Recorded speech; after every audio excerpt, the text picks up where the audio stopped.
Jammu Kashmir service selection board ने accounts assistant finance के लिए 6 मार्च 2022 को एग्ज़ाम किया था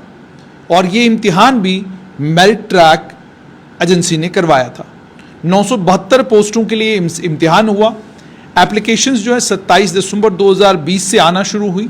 लास्ट डेट 16 जनवरी थी और बाद में उसको Jammu Kashmir service selection board ने एक्सटेंड करके 31 जनवरी 2021 तक किया और इसके नतीजे 22 अप्रैल 2022 को डिक्लेयर किए गए। और अकाउंट्स असिस्टेंट फाइनेंस के मामले में सरकार ने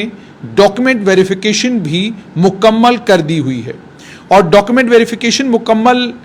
होने के बाद जब तमाम बच्चों को तवक्का और उम्मीद ये थी कि शायद ये लिस्ट अब जारी की जाएगी, तो उसके बीच में आप जानते एक तो लिस्ट बहुत डिले हुई। नतीजा ये निकला कि जून के महीने में सब इंस्पेक्टर के इम्तिहान के नतीजे निकले और नतीजे निकलने के फौरन बाद आप जानते हैं कि सीबीआई का प्रोब जो है उस सब इंस्पेक्टर के मामले में ऑर्डर हुआ। और ये जानकारी भी स्ट्रेट लाइन के माध्यम से हम ही ने आपको दी थी जब हमने आपको ये बताया था कि 10 जून को जब Jammu Kashmir service selection board की सब इंस्पेक्टर की रिक्रूटमेंट को के लिए 3 मेंबर की कमेटी बनाई गई थी, जिस कमेटी को ये जिम्मेदारी दी गई थी कि वो कमेटी जितने भी शवाहिद जितना भी एविडेंस बच्चे दे रहे थे उस सारे एविडेंस को खंगालें और खंगाल कर इस नतीजे पर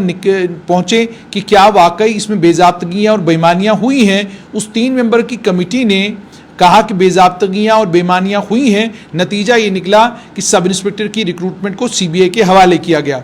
हमने आपको उसके बाद ये बताया था कि 10 जून को जहां ये इंक्वायरी ऑर्डर की गई थी वहीं पर साथ में ही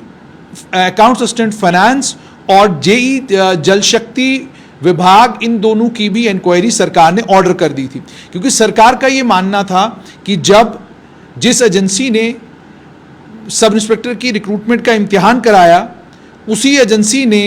अकाउंट्स असिस्टेंट फाइनेंस का इम्तिहान कराया, जेई जल शक्ति का इम्तिहान कराया और ये तमाम इम्तिहान मार्च के महीने में हुए हैं। इसलिए इन तमाम इम्तिहानों में प्रोब किया गया। बहुत सारा डिटेल, बहुत सारा डाटा जो है वो Jammu Kashmir service selection board से इस 3 मेंबर की कमेटी ने लिया। उस सारे डाटे को खंगाला गया। उस डाटा को खंगालने के बाद इस कमेटी ने पहले एक रिपोर्ट तैयार की जो सब इंस्पेक्टर की रिक्रूटमेंट को लेकर रिपोर्ट थी और उस रिपोर्ट में कहा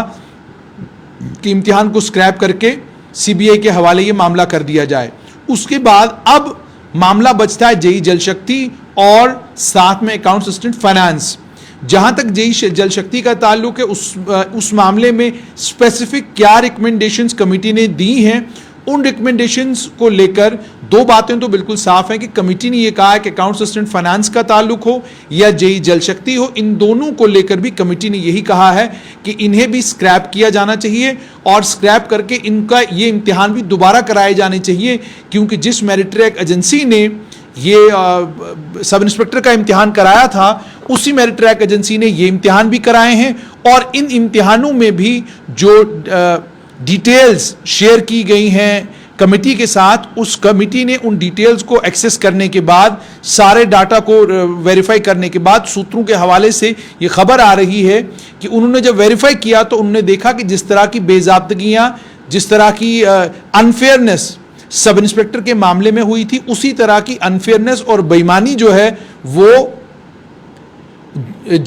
उसी तरह की बेईमानी जो है अकाउंट्स असिस्टेंट फाइनेंस के मामले में भी नजर आ रही है। तो इन चीजों को ध्यान में रखते हुए हम ये रिकमेंड करते हैं कि इसे भी स्क्रैप किया जाए। लेकिन जहां तक जेई जल शक्ति का ताल्लुक है, जेई जल शक्ति को लेकर स्पेसिफिक रिकमेंडेशंस क्या हैं वो अभी स्ट्रेट लाइन आपसे शेयर नहीं कर सकता, क्योंकि हमारे पास उसको लेकर सटीक जानकारी अभी तक नहीं है। हालांकि जानकारी जरूर है, लेकिन जानकारी सिर्फ इस हद तक है कि जेई जल शक्ति को लेकर भी कहा गया कि अगर 2 पेपरों में बेईमानियां हुई हैं तो तीसरे में भी बेईमानी हो सकती है, उसे भी देखा जाना चाहिए, उसे भी खंगाला जाना चाहिए। तो कमेटी ने उसे भी देखा, उसे भी खंगाला, रिकॉर्ड सारे मंगवाए गए और रिकॉर्ड्स मंगवाने के बाद कमेटी ने प्रॉपर तरीके से रिकॉर्ड की स्क्रूटनी की। स्क्रूटनी करने के बाद अब लेफ्टिनेंट गवर्नर मनोज सिन्हा के पास वो रिकमेंडेटरी रिपोर्ट्स पहुंच चुकी हैं। उन रिकमेंडेटरी रिपोर्ट्स के पहुंचने के बाद अब लेफ्टिनेंट गवर्नर मनोज सिन्हा के प्रशासन को यह तय करना है कि उन्होंने इन दोनों इम्तिहानों को लेकर फैसला क्या लेना है। क्या रिकमेंडेटरी रिपोर्ट को पढ़ने के बाद वो फैसला लेंगे कि इन इम्तिहानों को भी दोबारा से कराया जाए, या वो ये फैसला लेंगे कि दोबारा से ना कराया जाए, बल्कि सीबीआई जो प्रोब कर रही है उस प्रोब में जिन स्टूडेंट्स को चिन्हित किया जाएगा, जिन स्टूडेंट्स को आइडेंटिफाई किया जाएगा, उन तमाम को डीबार कर दिया जाए। और अगर जेई जल शक्ति और अकाउंट असिस्टेंट फाइनेंस, ये मैं ये नहीं कह रहा, मैं ये कह रहा हूं कि क्या क्या पॉसिबिलिटीज हैं। तो एक पॉसिबिलिटी ये भी है कि जेई जल शक्ति, और चूंकि जेई जल शक्ति का रिजल्ट ही अभी तक नहीं निकला तो बच्चों को मालूम ही नहीं है कि रिजल्ट क्या है, किसकी क्या पोजीशन है, कौन कहां स्टैंड करता है, तो बच्चों को इसके बारे में कोई मालूम नहीं। एक पॉसिबिलिटी तो यह है कि सरकार ये देखेगी कि सीबीआई जो जांच कर रही है उस जांच में जो लोग पकड़े जाएंगे, उस जांच में जिन लोगों के ऊपर सीबीआई शिकंजा कसेगी और जिन लोगों को गिरफ्तार किया जाएगा या जिनके खिलाफ कानूनी कार्रवाई होगी, जब उन्हें बाहर करेंगे, जिन लोगों का वो नाम देंगे, जिनकी वो डिटेल्स देंगे, उन तमाम लोगों के खिलाफ कार्रवाई होगी। अगर उसमें नंबर मान लीजिए अकाउंट असिस्टेंट फाइनेंस में, जेई जल शक्ति में लगभग नेग्लिजिबल के करीब आता है, या पता चलता है जी कि इसमें तो ज्यादा बड़ी बेजाब्तगी हुई ही नहीं है, तो फिर हो सकता है लेफ्टिनेंट गवर्नर मनोज सिन्हा का प्रशासन ये तय करे कि ठीक है, इन दोनों लिस्टों को हम स्क्रैप नहीं करेंगे क्योंकि इसमें इन लिस्टों में उस पैमाने पर बेईमानी नहीं हुई है। लेकिन अगर सीबीआई की पड़ताल के बाद, और सीबीआई की पड़ताल जो भी चल रही है, अगर कोई इंटरिम रिपोर्ट सीबीआई सरकार के साथ शेयर करती है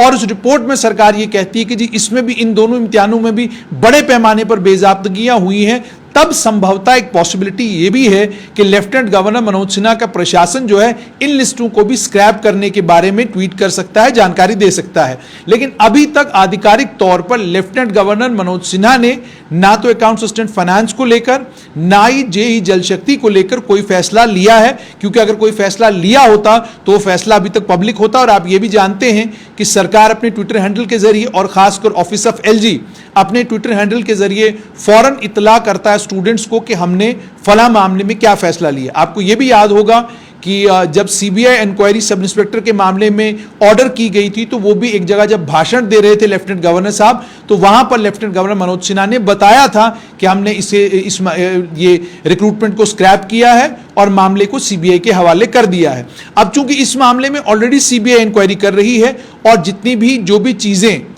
सब इंस्पेक्टर के इम्तिहान में सामने निकलकर आई हैं, उन तमाम चीजों को कंपैरेटिव एनालिसिस किया गया है अकाउंट्स असिस्टेंट फाइनेंस के साथ। अकाउंट्स असिस्टेंट फाइनेंस के साथ चूंकि कंपैरेटिव एनालिसिस हुआ है, इसीलिए उस कंपैरेटिव एनालिसिस, ये मेरा अपना एनालिसिस है सिचुएशन को लेकर, कि उस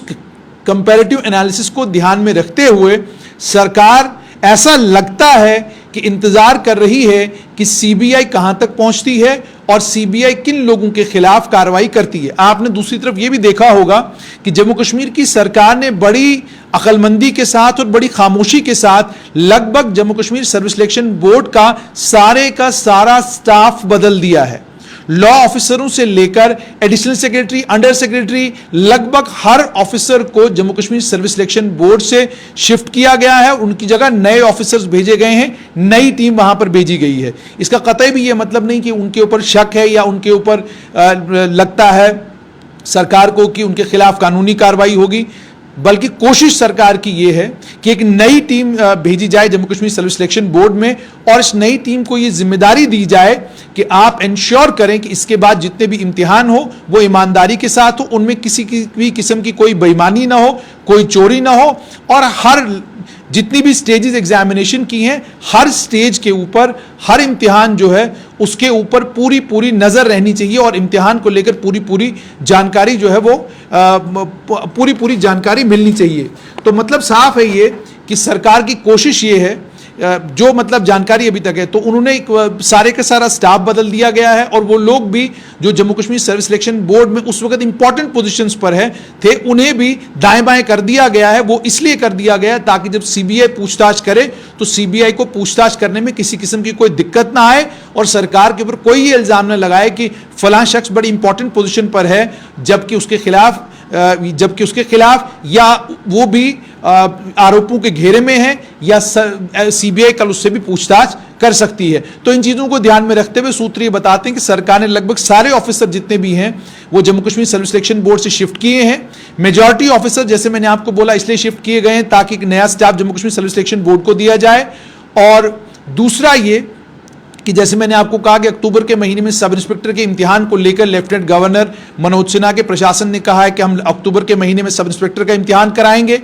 और सीबीआई की इंक्वायरी चूंकि चल रही है, इस इंक्वायरी में अब आगे देखते हैं अभी आगे और क्या कुछ आता है। जहां तक डिटेल्स का ताल्लुक है तो 972 पोस्टें थी अकाउंट्स असिस्टेंट फाइनेंस की जिनका इम्तिहान होना था, और इसी तरीके जिनका इम्तिहान हुआ, जिनके लिए बाज़ाब्ता डीवी हुई। और जेई जल शक्ति की 163 पोस्टें थी। इसमें ऑनलाइन फॉर्म्स 9 अक्टूबर 2021 से अवेलेबल हुए और उसके बाद 9 नवंबर 2021 से लेकर 17 नवंबर 2021 तक लास्ट डेट थी अप्लाई करने की। 20 मार्च 2022 को इम्तिहान हुआ और नतीजे इसके निकले नहीं है। तो मैंने आपको बता दिया कि रिकमेंडेटरी रिपोर्ट लेफ्टिनेंट गवर्नर के पास गई है, लेकिन ऐसा लगता है, महसूस होता है कि लेफ्टिनेंट गवर्नर का प्रशासन एसेस कर रहा है सिचुएशन को और इंतजार कर रहा है कि सीबीआई कहां तक पहुंचती है,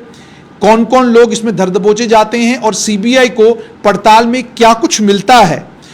उस मिलने की ही बुनियाद पर यह तय हो सकता है सरकारी बाद में यह तय करे कि हमें अकाउंट असिस्टेंट फाइनेंस और जेई जल शक्ति जो 2 इम्तिहान हुए इनको लेकर क्या फैसला लेना है। क्योंकि आप जानते हैं बहुत सारा रिकॉर्ड है जिसको खंगाला गया है। जिस रिकॉर्ड को खंगालने के बाद कुछ तथ्य उभर कर आए, जिन तथ्यों को इस कमेटी ने अपनी रिपोर्ट में शामिल किया है। अब देखना यह है कि लेफ्टिनेंट गवर्नर मनोज सिन्हा का प्रशासन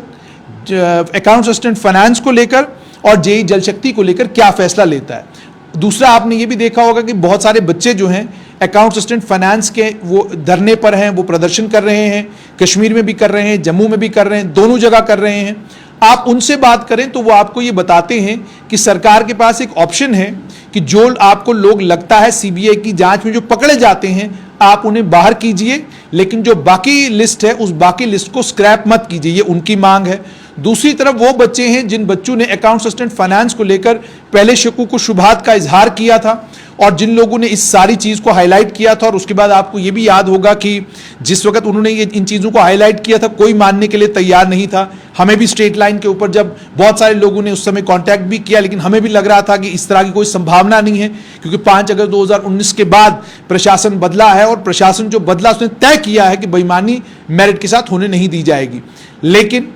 बाद में तथ्य आते गए और सब इंस्पेक्टर की इस रिक्रूटमेंट की बेईमानी की जब सारी चीजें सामने आ गई तो उसके बाद सीबीआई की इंक्वायरी ऑर्डर हुई। अब जो बच्चे जो बच्चे उस वक्त लगातार ये कह रहे थे कि इसमें बेईमानी हुई है, उन बच्चों का ये कहना है, हम ये नहीं कहते कि आप स्क्रैप करिए, हम ये नहीं कहते कि आप इस लिस्ट को रखिए, हम ये कहते हैं कि आप सीबीआई की जांच होने दीजिए। सीबीआई की जांच के बाद जो तथ्य सामने निकल कर आएंगे उन तथ्यों के आधार पर आप ये तय कीजिए कि आपने करना क्या है। दूसरा, उनका यह भी कहना है कि अगर इसी लिस्ट के साथ कंपेयर करके आपने सब इंस्पेक्टर की लिस्ट को स्क्रैप किया है तो फिर आप इस लिस्ट को स्क्रैप क्यों नहीं करेंगे, यह उनका कहना है। और तीसरा सबसे इंपॉर्टेंट उनका यह है कि उन्होंने कहा, वो ये कहते हैं कि अगर सब इंस्पेक्टर के मामले में बेईमानी हुई है तो फिर इसका मतलब यह है कि अकाउंट असिस्टेंट फाइनेंस के साथ अब इसका कंपैरेटिव एनालिसिस किया गया है तो इसमें भी बेईमानी हुई होगी। ये सारी बातें उनकी दोनों पक्षों की बात मैंने आप तक पहुंचाई। अब यह देखना है कि लेफ्टिनेंट गवर्नर मनोज सिन्हा का प्रशासन इसको लेकर फैसला क्या करता है।